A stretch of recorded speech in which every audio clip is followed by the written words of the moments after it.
ఒక మాస్క్ విషయంలో 50 రూపాయలు చేసి ఖరీదు చేసేటట్టు ఆయన చావుకు కారణమైనటువంటి వైఎస్ జగన్మోహన్ రెడ్డి గారికి బుద్ధి చెప్తూ ఈ రోజున కూటమి ప్రభుత్వం నారా చంద్రబాబు నాయుడు గారు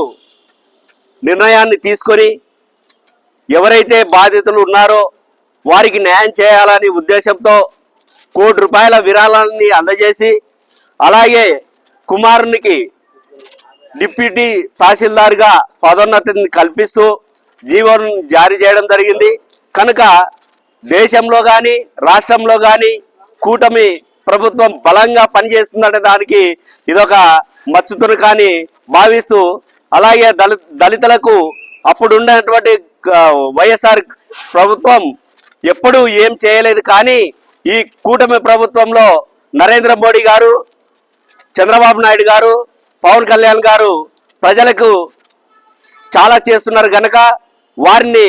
మనం మద్దతు తెలుపుతూ ఈరోజు వారి కుటుంబానికి